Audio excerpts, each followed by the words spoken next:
Or is there anybody responsible for sitting down with them and doing a plan with them, their homework with them and getting it all right? Because if the learning resource person at the school is doing it and the child still isn't bringing it in, is it the parents? And do the parents and the teachers need to communicate, and do they need to be kind of at one? Yeah. And how important is that? That's very important, whenever possible. And with some families, it is impossible. We have to recognize that, and therefore you stop trying. However, for the vast majority of parents, regardless of socioeconomic status and family financial circumstance, and the huge problems we have economically in Ireland today, they want what's best for their children, and they want them to succeed in school. Good homeschool communication is critically important. The first contact should never be, your child did this today that was bold. I'll give you a good example. I had a great friend, his name was Sean Griffin. He died this past year, was a brilliant special education teacher, and he used to tell that we worked together in the Preble College actually, and he used to tell students that one day I sent a note home to a mother to say, Sean had a wonderful day in school today. He completed all his work. I'm so proud of him. The very next morning, she arrived at school with the note and handed it to me and said, I think you've made a mistake, Mr. Griffin. You've given this to the wrong parent. It was the first time ever she had ever heard anything good and kind said about her son. So step number one, begin your parent communication on a positive note. Step number two, as an educator, don't diagnose the problem, just point out concerns. You asked a very good question. Who's responsible to help these children and adolescents? If you've been assessed and diagnosed as having ADHD, then you are entitled to resource teaching services.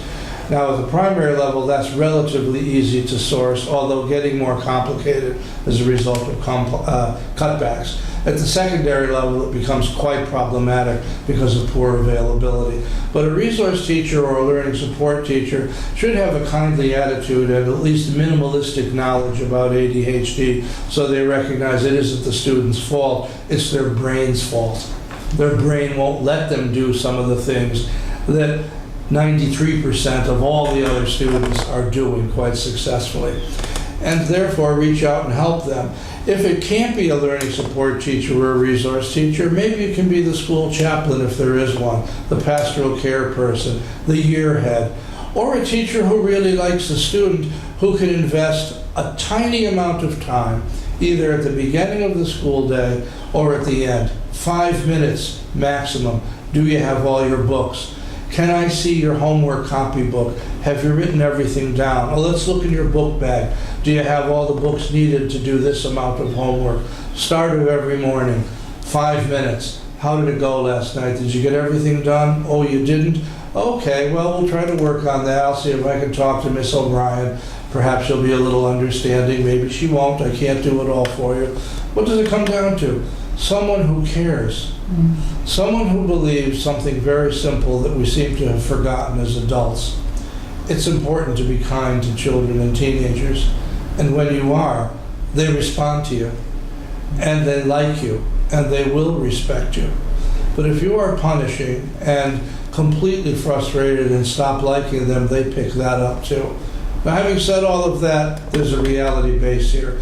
We cannot have schools in which some students are permitted to use foul language to teachers, or in which some students are permitted to knock over chairs or tables and disrupt the learning environment. That is a disadvantaged classroom and a disadvantaged school, not in the sense of how the government labels disadvantage. It's an atmosphere of chaos and unpredictable danger that completely destroys the learning process. For those students, if they have ADHD, what is needed is something we don't have, an alternative learning environment. Now, there are other countries where those kind of options exist. For example, in America, we have placement special classes in mainstream secondary schools for teenagers with emotional and behavioral disturbance. Well, they'll be taught by a teacher with a master's degree in special education with a specialty in dealing with those students, and a couple of assistants in the classroom. And there may only be 6 or 7 of them in the room. That equals 35 of any other child, by the way. But we don't have those alternatives just yet, systemically. So we've got a real problem here For those students who may or may not have ADHD and are quite disruptive and difficult, we don't know what to do with them. What happens? We put them out of school. And then what happens? They're on the streets. And we all know what happens after that. Society pays a huge price. So there are no simple solutions, I'm afraid, and there is no one-size-fits-all intervention. Everyone with ADHD is different, and not all teenagers with ADHD are emotionally volatile and bristly. Some of them are quite passive, gentle, and kind, and loved by their teachers. They just can't get it together to get the work done on time, or they can't organize themselves, or everything is late, or they just get lost in their own head, and while they're looking at you and you think they're paying attention, they're missing 95% of what you've said. We need to help them.